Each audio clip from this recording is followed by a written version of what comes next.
Welcome to GardenSMART. Today we're going to take a look at how the city of Chattanooga, Tennessee dealt with some really tough spots, as well as pick up some great ideas for your garden. You won't want to miss it, so stay tuned as we GardenSMART. Rainbird has a deep-rooted understanding of the role water plays in our lives. Rainbird takes the challenges very seriously of using water effectively, efficiently, and responsibly. The intelligent use of water guides everything we do. Proven Winners presents Invincible Spirit, a hydrangea bred to bloom pink every year. Pink symbolizes the fight against breast cancer, and Proven Winners through Invincible Spirit is proud to help in this cause. More information available online. Greenhouse Megastore has greenhouses to fit your lifestyle. From do-it-yourself kits, custom buildings, and a full line of equipment and supplies, Greenhouse Megastore is your one-stop source for greenhouses and gardens. Greenhouse Megastore, the people who know greenhouses. Online at greenhousemegastore.com. At Subaru, we care about preserving the environment. That's why we build our vehicles in zero landfill plants, which produce less landfill waste in a year than a single-family household in a day. Subaru, a proud sponsor of GardenSMART.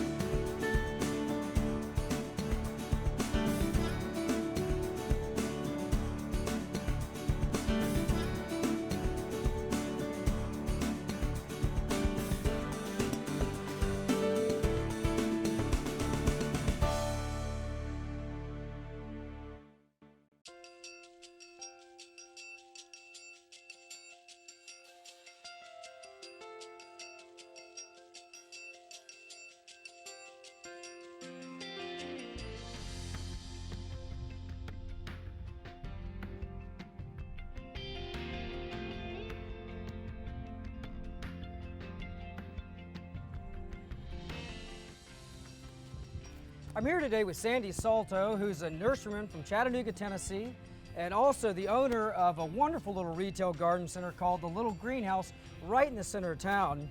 Sandy's also been on the leading edge of a lot of the environmental movements here in Chattanooga, working on basically revitalizing areas in the city. I know over the years, Chattanooga at one point was one of the most polluted cities back in the late 70s. And tell me a little bit about the Little Greenhouse and also the work that you guys are doing on this site.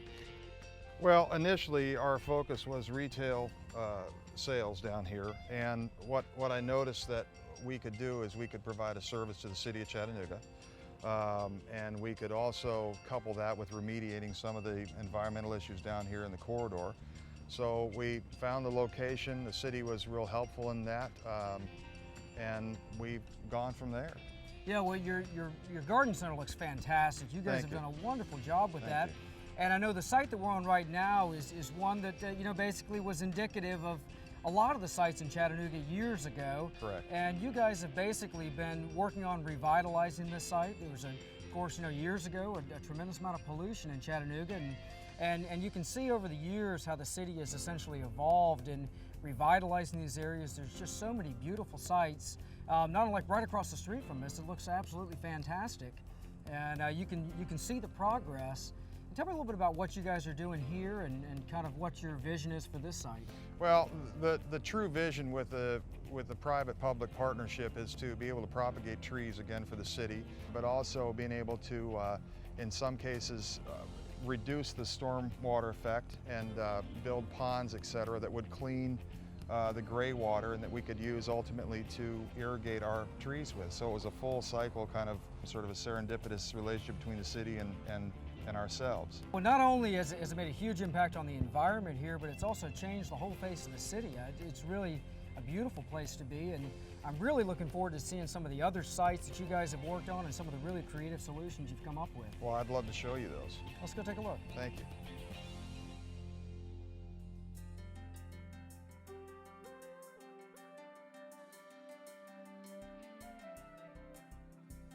Sandy, what a fantastic spot, just beautiful, and it's amazing to see what the city's done with this area. I understand that, this was a fairly ugly site, and now we're looking at wildflowers and beautiful overlooks for pedestrians, and what a nice spot. It's just basically like a little park here with the amphitheater. Tell me a little bit about this site and basically the work that went on to reclaim it. Well, originally, of course, like most river towns, it was an industrial site, and at some point in time, through the vision of Mayor Corker, decided to remediate and change this site into a true public-private partnership. And what we've developed is a public space that everybody can come enjoy, but at the same time, people are enjoying music, etc. And at the same time, is a sort of a teaching vehicle and vessel for the whole city to learn about storm runoff and remediation and ideas like that. Yeah, well, it's a fantastic site, and we see so much wildlife around us. It's just teeming with life. Now, tell me a little bit about the rock structures that are down here in the water. That's very interesting. You've got a lot of aquatic plants, but then these structures as well. The structures are known as gabions, and what they do is they reduce the storm effect, so that water that's run out of the hills and through the city will hit the gabions, slow that down as it works itself out into the river, and that's part of reducing the storm effect. And Sandy, I'd really love to learn more about, you know, the process of developing these type sites and reclaiming them. Well, then you'd need to talk to Randy Wharton. Great.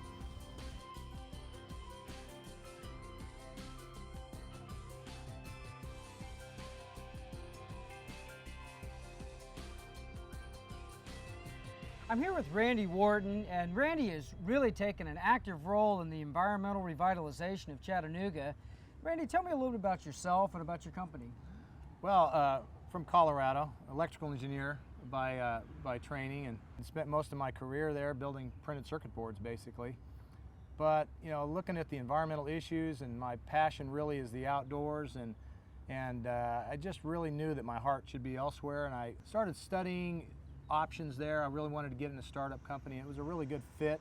My partner and I purchased an existing company that basically had these blower trucks that up to this point were used for blowing mulch in people's flower beds, and we have a much better use for them that I'll talk about in a bit. But it's a good fit for me. I love Chattanooga. It's one of the things that basically ran me away from Colorado was the air pollution, and we settled here. Fantastic city, it really is. I didn't know about its polluted background before I came here, but I mean, just a lot of young, really vital people that care about the environment, a lot of outdoors activities going on. It's just a fantastic city.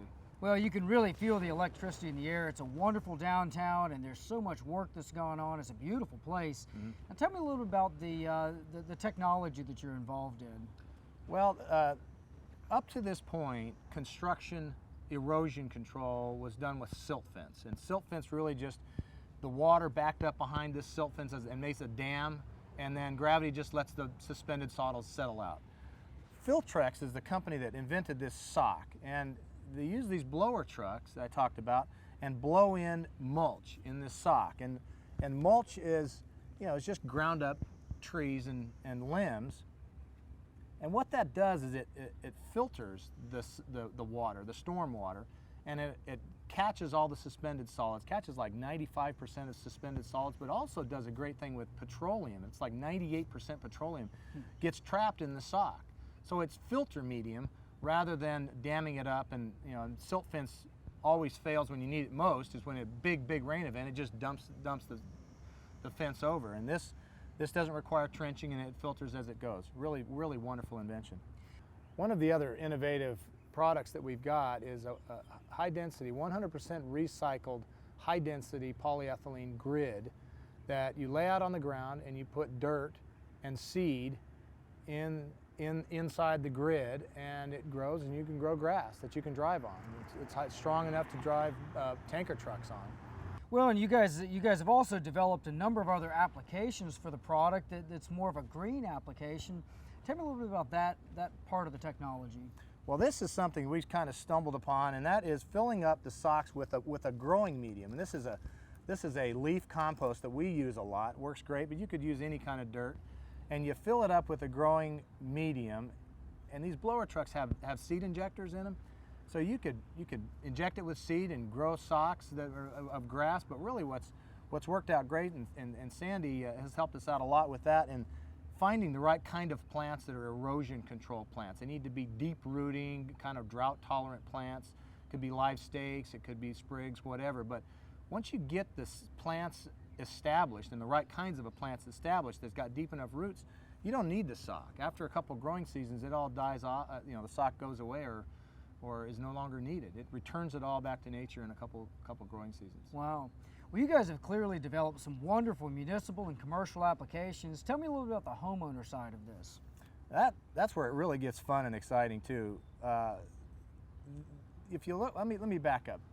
Stormwater. I think there's a problem in that most people don't understand stormwater, and they think of stormwater as being just something that cities have to deal with. Well, a lot of it, homeowners are the cause of it.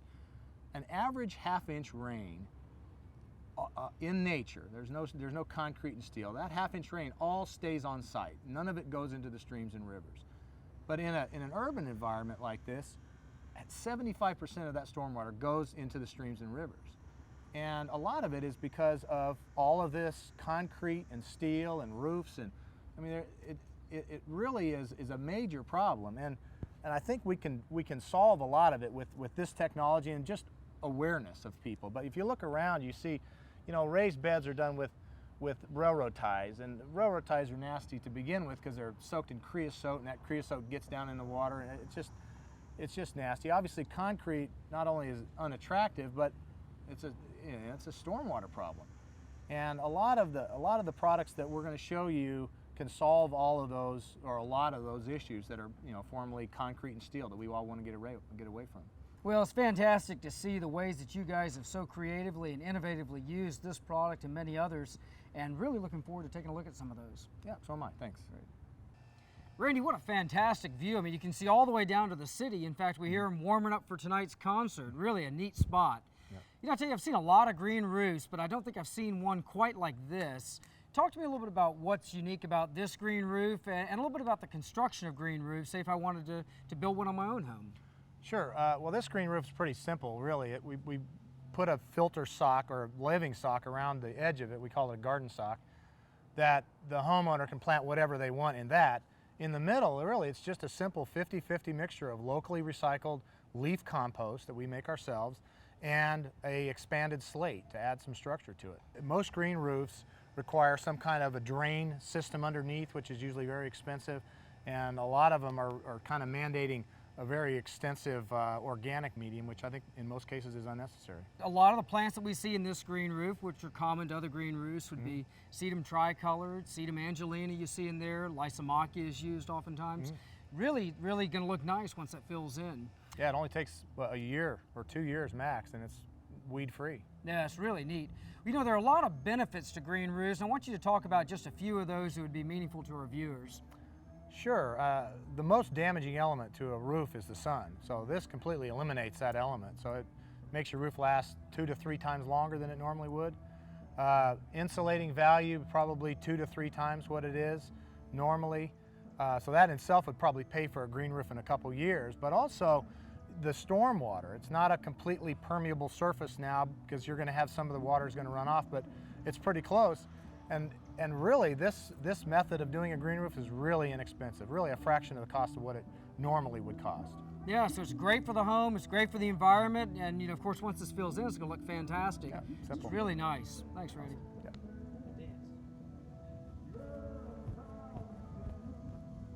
Well, Randy, we're right in town, Chattanooga, and of course, the concerts are just now getting underway, and we're standing at the top of what's a really interesting site. We've seen quite a few applications for the filter sock, but this one's quite a bit different, basically a green wall, if you will.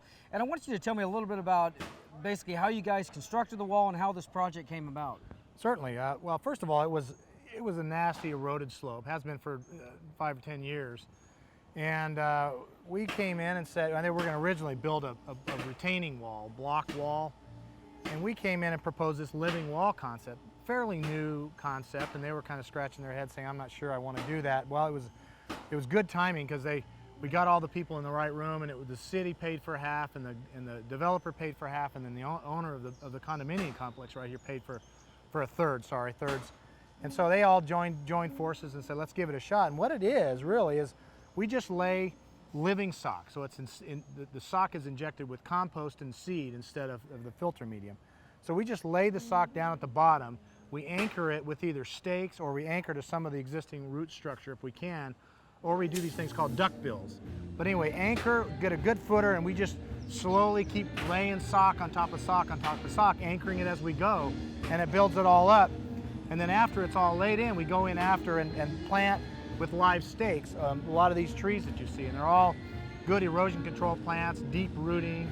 You know, we've got a drought. I think we're on a 5 or 6 week drought right now, so it's kind of brown, but most of the year it's just really pretty green and really so reclaimed it nice. You've been able to put native plants back into the site. And of course, in these type construction sites where they excavate out the side of a hill, one of the problems is there's not enough organic matter. There's no topsoil there. That's right. And so essentially what you guys have done is basically just replace, you know, what would have been topsoil with this rich compost, added the native plants back in. Of course, the roots grow back into the bank, and you basically have reclaimed what would have otherwise been, you know, a pretty tough site.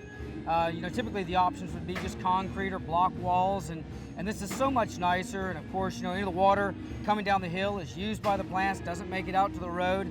So a wonderful application, a really good looking green wall. Great, thanks.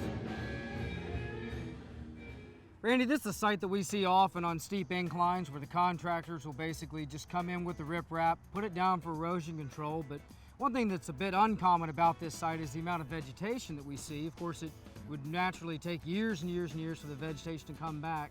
Right. And we see quite a bit here. Tell me about this project and of course, you know, how it differs from the green wall project that we were looking at earlier.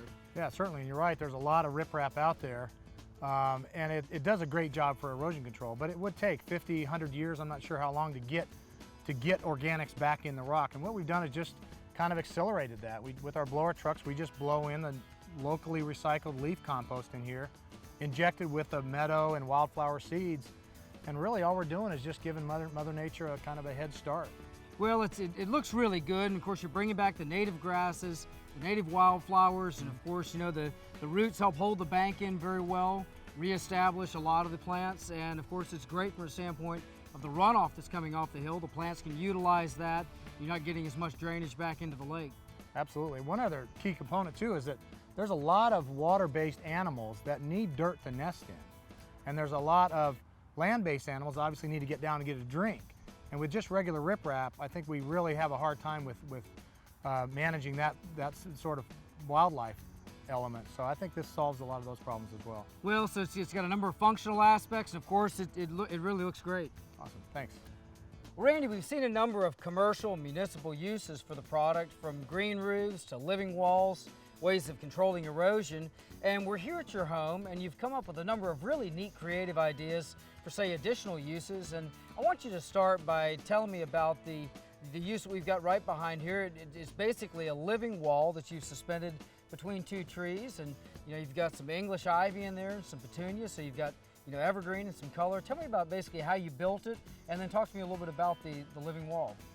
Certainly, I've been chewing on this idea since I started the company 2 years ago, and if you think about it, you get dirt in a sock, it's portable plants. You can move them anywhere you want, and why not hang them? So really all this is, I've got a cable that is a strong towing cable between these two trees, and nylon webbing hanging down, and each one of the pods hanging off of it. I staged it on the ground, so I actually had the plants planted in the pods down on the ground, and then raised it up carefully as I went, and so far it seems to be working. It's only 3 days old, so time will tell, but yeah, well, okay. so you've got your planters up in the tree, and it seems like that might be a challenge to get water to them.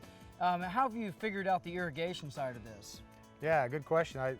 Especially with air on all sides of the dirt, it's going to be hard to keep it moist, but I installed a drip irrigation system in the top, and my thought was, well, it's just going to keep dripping down from sock to sock, and it works. It seems to work pretty good so far. That's really neat. Yeah. Well, now you've also built some raised beds for either vegetable gardening or flower gardening. I'd love it if you could show us those. Sure, I'm glad to. Well, Randy, in this garden, you've basically got a number of different examples of innovative ways of using the material to build, say, terraces or raised beds. And I want you to kind of walk us through this garden and essentially what you've done here and some of the different uses that you've worked into this garden. Certainly. Well, one of the challenges I've always had with gardens is it's back-breaking, it's labor-intensive and time-consuming, and I think we've solved a lot of them here. This sock, you know, you can be used as a terrace, as well as plant your vegetables right in the wall that you're building. And really, 12 feet, maybe 15 feet sections of this, two people can easily drag around. So normally what would take a weekend or 2 weekends. I mean, we did this garden in half a day. So it saves a lot of time, and it really adds a lot of flexibility, and you can punch holes in it and plant whatever vegetables and plants that are already pre-grown, and it really is fairly flexible. Yeah, so basically you've got, you're basically just using the sock to build the raised bed, but then you're basically cutting a little hole in it and planting the plants right in the sock, so the wall for your raised bed is also a growing space, which makes for a really neat kind of three-dimensional growing space. Certainly, we've done gardens where instead of a wall like that, it's a pyramid. So we've got, say 5 layers wide, 5, 4, 3, 2, 1 pyramid. They sit up 3 or 4 feet tall, and every one of those layers is a different garden. So it can just lay on rock if you want. So there's really no amending the soil, no tilling the soil. Just makes it so in an afternoon you can have a garden growing. Well, it'd be a really neat idea also for an urban garden where you may not even have the option of getting to soil. And of course, you're talking about something that would have a fairly small footprint. Everything's going to get even lighting because of the shape of it. Certainly. And of course, you can basically drop it down anywhere. It's a great idea. You guys have explored so many different applications for the product, and the last one we're going to look at is one that's really fascinating to me, where essentially you've made a water feature with it, and I'd love for you to show that to us. Glad to, yep. Randy, there's nothing like the sound of running water. Koi ponds are such a wonderful component in the garden, and typically what folks do is they dig out a large hole, and then they line it with a plastic liner, set rocks down around it, and you've taken quite a different approach with this one. Tell me what you've done with this pond.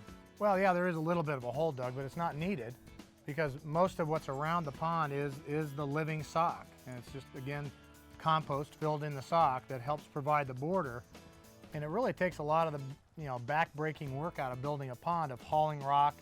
And one of the biggest jobs is just getting rid of the dirt, because it turns into clay the deeper you dig, and you got to get rid of that dirt, and that's kind of a hassle. And really, I think you don't need to dig at all if you just use this method of just lining it with a pyramid of sock and putting a liner down and another sock around the top to anchor it. It certainly makes it, again, a pond in an afternoon as opposed to a pond in a weekend or several weekends. Yeah, it's a really neat idea, and I guess along the outside edges you're working vegetation into the sock, and so you basically have the green space going right up to the edge of the pond, so it has a very natural type look to it. Well, you can also put the sock in the pond and have it so that the liner is basically, on the outside of a whole ring of sock, if you will, and then that just grows all of your water plants as well inside the water. So there's a lot of options. Yeah, it's a really neat idea, and it looks great. Randy, more and more people are looking for innovative ways to take a personal role in environmental reclamation projects and basically just, ways to be better stewards of the earth and of the water. It's been really neat to see a lot of the products that have come down the pipeline that are using recyclable, renewable type materials, and really neat to see a lot of the unique applications for those products as well. Yeah, absolutely. I mean, environmental issues are in the news every single day. And I hope people are starting to take them home and really start thinking about them, because there's so many ways that we can affect things. The stormwater issues, the pollution in our groundwater and air, and obviously, and there's so many different opportunities and different products out there that weren't there 5 years ago. And the cool thing about them is that they're really a lot less expensive than the old traditional ways. I mean, a third of the cost of the old traditional ways. A lot of them are easy to install, and there's a lot of pride and ownership when you start doing stuff yourself. And again, stewards of the environment is a big part of it. Yeah, most of these products are low cost, they're easy to install, and there's so many amazing different applications for them. It's been really neat to kind of take a peek into one of those today. And Randy, I just really appreciate you being a part of the show, and thanks for so much we got to see today. Great, I've enjoyed it, had a good time, thanks. Another show, another amazing garden. We hope you've enjoyed this episode as much as we've enjoyed producing it.